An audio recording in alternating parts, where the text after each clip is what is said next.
La Argentina está siendo sacudida por un escándalo que tiene a la sociedad argentina entre la vergüenza, la indignación y el asco, ¿no? En rigor, en la historia hay muchos casos, en la historia de la política mundial, los abusos de carácter sexual, la violencia machista, es casi, diría, una suerte de presencia permanente, ¿no? Casi como si tuviera que ver con los vértigos que suelen producir las alturas del poder. Sin embargo, en este caso en especial, hay algunos agravantes que en los casos que muestra la historia mundial no están presentes. Por cierto, también eran otros tiempos y eran otras las consideraciones que tenían una fuerte gravitación en la sociedad. Era, si se quieren, otras culturas sociales, pero casos de violencia machista, violencia sexual, hay muchos. Hay casos como, por ejemplo, el de un presidente israelí, Moshe Katsav, del partido Likud, que estuvo a cargo de la presidencia de Israel, no del cargo de primer ministro, era jefe de Estado, no de gobierno, entre el 2000 y el 2007 o 2008. Katsav fue acusado por una de las empleadas de las dependencias gubernamentales de haber sido violada 2 veces. Otras tantas veces la había acosado, mantenía una situación de acoso sexual permanente, pero en 2 oportunidades ese acoso llegó a la violación. Moshe Katsav se supo luego, cuando se iniciaron las investigaciones de su caso, que había por lo menos una decena de empleadas del gobierno de Israel que habían sufrido los acosos sexuales de este presidente violador. Hay casos incluso más patéticos o más llamativos. El caso del presidente de Zimbabue, Canaan Banana, ¿no?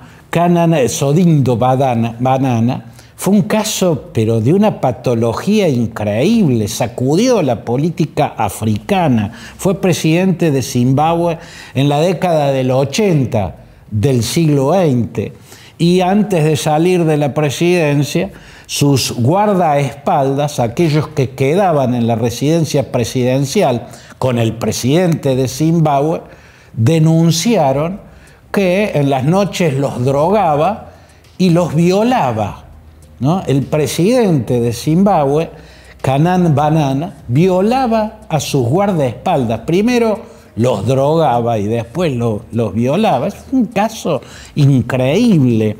En la misma historia de los Estados Unidos hay una sumatoria de casos de violencia sexual. Desde el siglo XIX, Grover Cleveland fue padre de un hijo que tuvo de una violación. La mujer a la que violó tuvo un hijo de esa violación, se probó que era el hijo de Cleveland, ¿no? Este que fue en la segunda mitad del siglo XIX el único presidente de Estados Unidos que se presentó 2 veces para la presidencia y fue presidente 2 veces separado, lo que lograría ahora Trump si llegara a ganar en noviembre, ¿no? El único sería el segundo presidente que ocupa 2 presidencias, pero no consecutivas, sino separadas, con otras presidencias de otros políticos de por medio. Bueno, Cleveland fue padre del hijo de una violación y fue presidente de los Estados Unidos en la segunda mitad del siglo XIX. Bueno, y hay otros casos que la historia luego se enteró y luego se generaron los escándalos, no en el momento en que eran presidentes. Por ejemplo, Warren Harding, ¿no? Warren Harding en la década del 20, del siglo XX, fue presidente a partir de 1921, y los agentes de la CIA y del FBI, los que estaban encargados de protegerlo, revelaron después que mantenía relaciones sexuales en el despacho oval de la Casa Blanca, dentro de un armario, porque la esposa de Cleveland, que sabía que el tipo era un maniático sexual, le entraba de sorpresa en cualquier momento para agarrarlo con las manos en la masa, entonces se escondía en un armario que había en el despacho oval, y tenía relaciones sexuales con su secretaria y con otras empleadas, lo que sí aparentemente eran relaciones consentidas, no eran forzosas. Bueno, luego en la misma historia de los Estados Unidos están el caso de Bill Clinton, que fue acusado de una agresión sexual por una empleada de la gobernación de Arkansas, cuando él era gobernador de Arkansas antes de ser presidente. Esa empleada pública, que se llamaba Paula Jones, lo acusó en un hotel en Little Rock, en ocasión de una gran convención que allí se realizaba. El gobernador, en un momento a solas, le exhibió sus genitales y lo hizo sin el consentimiento de esta mujer, según la acusación. Y esa acusación generó un proceso que lo terminó llevando hasta cuando era presidente. Y de ese proceso se derivó el caso Mónica Lewinsky, ¿no? Donde no había agresión alguna porque eran relaciones consentidas dentro del despacho oval. Pero el caso Paula Jones era una denuncia de agresión sexual de aquel presidente, William Jefferson Clinton, más conocido como Bill Clinton. Hay que decirlo y subrayarlo, aquel largo proceso que llevó adelante el fiscal Kenneth Starr, un ultraconservador que odiaba a Clinton, terminó declarando la inocencia de Clinton. O sea, no se probó la denuncia de Paula Jones. Bueno, como fuera, en Estados Unidos están incluso los casos de Trump.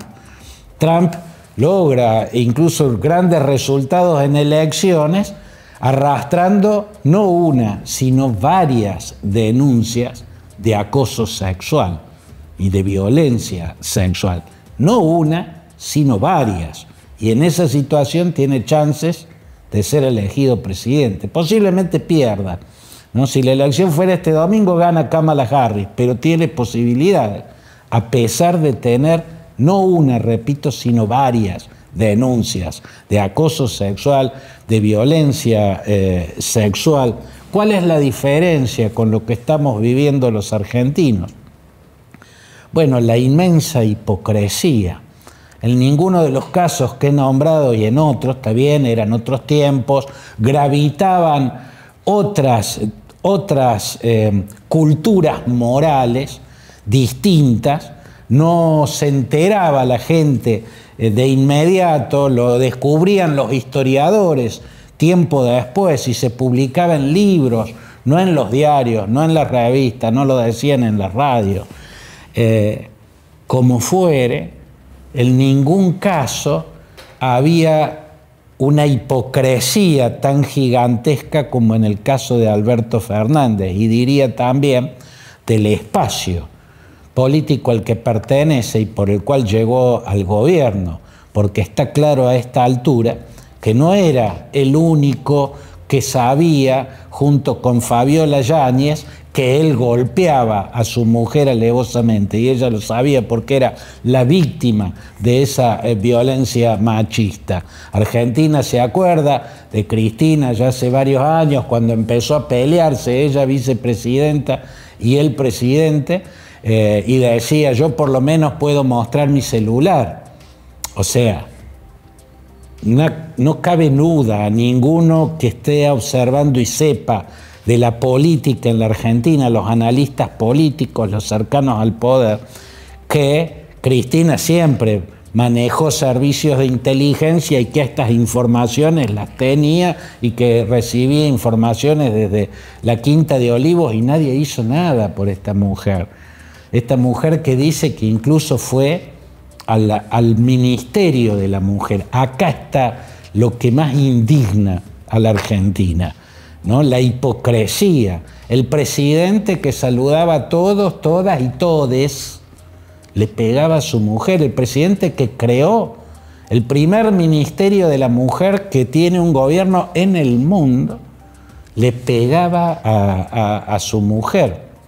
Bueno, Esta es la gran diferencia. Por eso los casos anteriores, salvo el de Clinton, que generó un gran tembladeral, pero acotaban las consecuencias negativas al presidente maltratador o al presidente con incontinencias sexuales que lo llevaban a cometer estropicios. En el caso de argentino que estamos viviendo es distinto.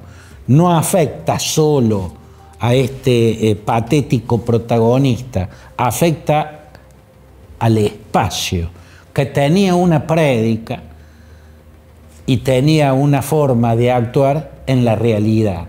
Algunos, que no son unos, porque el caso Alberto Fernández suma al caso Alperovich, que violaba a su sobrina, al caso de los dirigentes de la Cámpora acusados de acoso sexual, de abuso sexual, el caso de Insaurralde, ¿no? Su incontinencia sexual tan frívola, tan corrompida, y podríamos citar varios casos más, el caso de Fernando Espinosa, todos cercanos a la expresidenta Cristina Kirchner. El impacto del caso Alberto Fernández va mucho más allá del propio Alberto Fernández. Esa es una de las diferencias. La otra diferencia con los casos en el resto del mundo es que también los medios, y diría todos, están cometiendo violencia de género con personas que no están acusadas de nada.